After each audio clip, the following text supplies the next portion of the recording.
அல்லாஹ் கொடுத்ததை கொண்டு குறைவுபடாமல் திருப்தியோடு வாழக்கூடியவர்களை அல்லாஹ் ரப்புல் ஆலமீன் நேசிக்கிறான். அல்லாஹ்வுடைய தூதர் ஸல்லல்லாஹு அலைஹி வஸல்லம் சொன்னார்கள், செல்வந்தம் என்பது செல்வத்தை அதிகமாக சேகரிப்பதோ சொத்துக்களை அதிகமாக குவிப்பதோ அல்ல.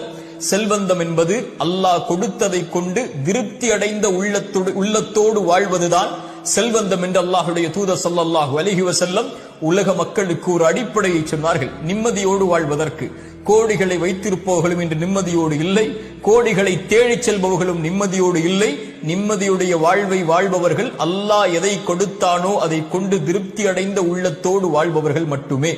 இந்த அல்லாஹ்வுடைய தூதர் ஸல்லல்லாஹு அலைஹி வஸல்லம் சொன்னார்கள், ஆதமுடைய மகனுக்கு ஒரு ஓடை தங்கம் கிடைத்தாலும் இரண்டாவது ஓடை வேண்டும் என்றுதான் ஆசைப்படுவான்.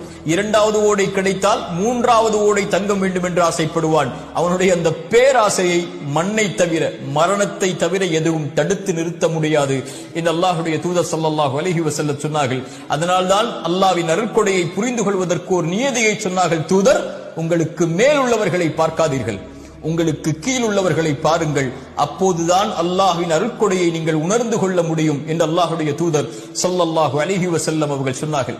அல்லாஹ்வுடைய தூதர் ஸல்லல்லாஹு அலைஹி வஸல்லம் சொன்னார்கள், அவன் வெற்றி அடைவான் யார் அவன் அல்லாஹ்விற்கு கட்டுப்பட்டு அல்லாஹ் ரப்புல் ஆலமீன் போதுமான வாழ்வாதாரத்தை அவனுக்கு கொடுத்து அல்லாஹ் கொடுத்ததை கொண்டு குறைவுபடாமல் நிறைவோடு